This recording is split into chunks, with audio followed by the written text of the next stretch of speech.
Kama ni mara yako ya kwanza unatembelea chaneli yetu ya Top 5 Media, tunakuomba ubonyeze neno subscribe, kisha kwa chini itatokea alama ya kengele. Tunakuomba ubonyeze kengele hiyo ili uwe wa kwanza kupokea taarifa katika chaneli yetu. Asante.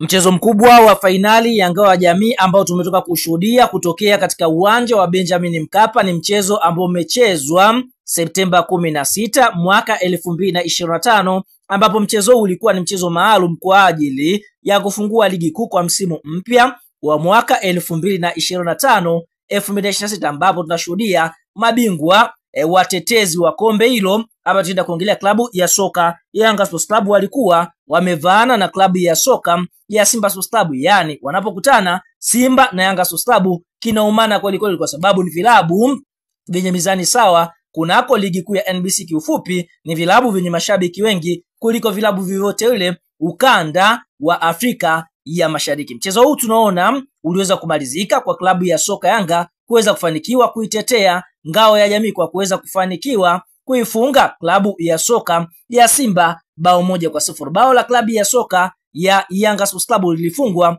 katika kipindi cha kwanza kupitia kwa mchezaji Profesa Pacome Zouzoua, ambapo bao hili alifunga katika dakika ya 54 mara baada ya golikipa Musa Kamara Pimpini kuweza kutema mpira ambao ulipigwa na Max Nzengeli mpia. Kisha Pacome Zouzoua, profesa ama predictor kwa upande mwingine, akaweza kuiandikia klabu ya soka Yanga bao la kuongoza, na bao hilo tunaona liliweza kudumu mpaka mwamuzi wakati anapuliza kipinga chake. Basi Young Africans wakaweza kunyanyua makwapa kwa kuweza kufanikiwa kuitetea ngao ya jamii ama kulibeba kombe hilo kwa msimu wa mwaka 2025-2026. Lakini kama kawaida mechi imeacha alama kwa muamuzi Ahmed Rajiga ambaye alishindwa kungamua tukio la offside ambalo liweza kuinufaisha klabu ya soka Yanga Sports Club kuweza kufanikiwa kupata bao, kwa sababu kiangalia kiufundi zaidi wakati mchezaji Max Nzengeli anakokota mpira kuelekea golini, basi Pacome Zouzoua kwa sababu alikuwa ni offside aliweza kujikwepa na ule mpira kuto kuugusa.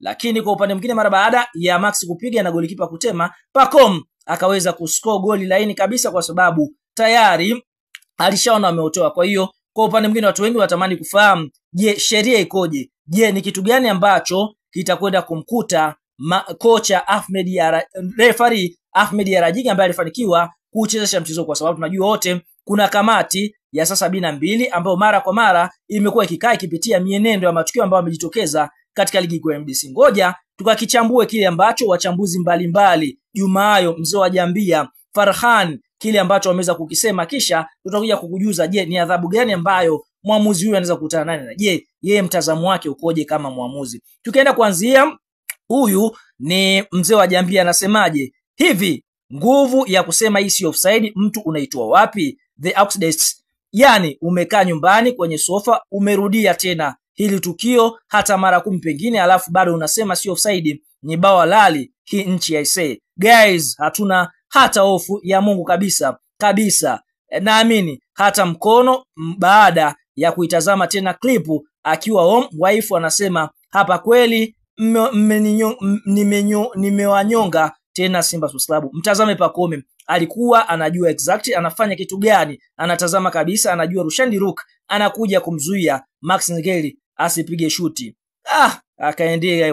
Akaandika hivyo. Lakini huku kupitia Jumayo anasema hivi: na mimi mtazamo wangu kwenye hii bado nasema hii haikuwa offside. Tunakubaliana kuwa Pacome alikuwa offside mwanzo, lakini hakujihusisha na mpira. Sheria inazungumzia unapokuwa kwenye eneo la kuotea sio kosa, lakini endapo utajihusisha au kumfanyia mchezaji foul wakati upo kwenye eneo hilo ni offense, so inakuwa ni fault. Sasa turudi kwenye tukio. Nzengeli alikuwa anakabwa na Kapombe na sio Rushaini, na ukitazama video hii kwa kiufupi tayari Nzengeli alishushwa mbele na asingeweza kuzuia na mchezaji yoyote kuupiga mpira. Mkono wa Pacome unaonekana kumzuia Rushaini ambaye kwenye hii movement sio mchezaji wa kwanza kwenye marking. Alichokifanya Pacome ni kumtengenezea Maxi mazingira ya kumalizia. Lakini ukiachana na huyo anaitwa Farhan Kiamu, yeye anasemaje? Anasema hivi: ile kaba Pacome ni offside, lakini waamuzi walichofeli ni kuwa ilikuwa tight call ila ukitulia marejeo ni offside. Tazama hiyo picha hapo, Max ndio anaenda kuupiga mpira na Pacome amemblock Rushaini asiweze kucheza mpira. Kiufupi, Pacome alikuwa eneo la kuotea na bado akaingilia mchezo kwa kumblock Rushaini. Hapo ndipo offside ilipo, sio kwamba alisimama tu, bali kuna movement alizifanya ambazo zilimwumbisha beki na kipa kwa pamoja. Offside ya wazi, kwangu ilistahili kuwa offside. Huyo ni Farhan Kiam. Sasa turudi katika kulihukumu tukio la offside. Je, sheria inasemaje? Sheria inasema hivi: hapa ndipo offside ilipotokea, ambapo wakati Nzengeli akimiliki mpira Pacome alikuwepo eneo la kuotea. Kwa nini iwe offside? Pacome akitokea eneo la offside hilo alienda kumzuia beki wa Simba Rushaini Diruk na kupunguza uwezo wake wa kucheza mpira alokuwa akiukimbilia kwa Nzengeli. Kwa lugha ya kitaalamu inasema kuwa Pacome kitu kinaitwa interface with the opponent, yani kumuingilia mpinzani na kupunguza uwezo wake wa kucheza. Kwa hiyo hapo ndipo offside ilipotokea. Kwa hiyo tunaona kupitia shirikisho linalosimamia mpira wa miguu nchini Tanzania, TFF, watakwenda kukaa na kuchunguza mienendo ya matukio mbalimbali ambayo yamejitokeza. Kwa hiyo kuna uwezekano mkubwa Ahmed Rajiga akalimwa rungu. Tumeshuhudia si mara ya kwanza kufungiwa kwa kocha huyu, na ndio maana hata dabi iliyopita waliletwa waamuzi kutoka nje ya Tanzania. Kwa hiyo kuna uwezekano mkubwa Ahmed Rajiga naye panga likamuhusu kutokana na kushindwa kutafsiri zile sheria 17 zinazosimamia mpira mguu. All and all, mechi ilikuwa nzuri, timu zote zilionyeshana upinzani,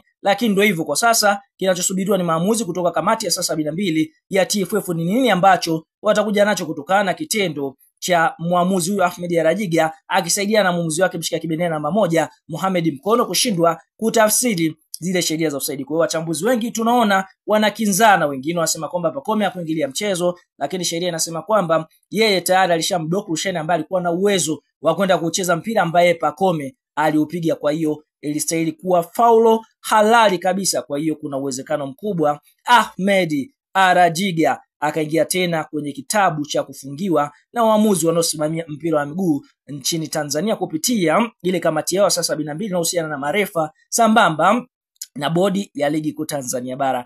Bwana, tunakuacha na swali kwa mtazamo wako, kwa jinsi ambavyo tumeweza kulichambua tukio hili. Je, kwa upande wako inastahili kuwa offside halali ama si halali? Kwa sababu ukiangalia hata wana Msimbazi wenyewe wengi wameweza kwenda mbali zaidi na kuona kwamba wao pia walikuwa wazembe kuto kupata magoli katika kipindi cha kwanza. Kuangalia Kapombe alipata nafasi, Kibu alipata nafasi. Kwa hiyo kama ongeza kuimaliza mechi mapema, basi kuna uwezekano haya yote yasingetokea kuja kumlaumu muamuzi. Lakini ndio hivyo, kwa sasa sheria huenda zikamhukumu muamuzi ambaye ameshikilia kibendera. Lakini kupitia Ahmed Rajiga mpaka sasa yeye ameweza kujiposti na kuandika alhamdulillah, kimshukuru Mwenyezi Mungu kwa matokeo ambayo kwa upande mwingine ameweza kufanikiwa kuchezesha mechi yenye pressure kubwa sana nchini Tanzania. Lakini kwenye sehemu ya comment ameweza kuficha kile ambacho watu wengi waweza kureact ama kumjibu kutokana na mchezo jinsi ambavyo ameweza kucheza. Unajua wote mashabiki wengi wamekuwa kiattack page za mastaa, lakini ndio hivyo ameficha ile eneo la comment na kuliweka disabled kwamba mtu huwezi kucomment. Lakini ameandika alhamdulillah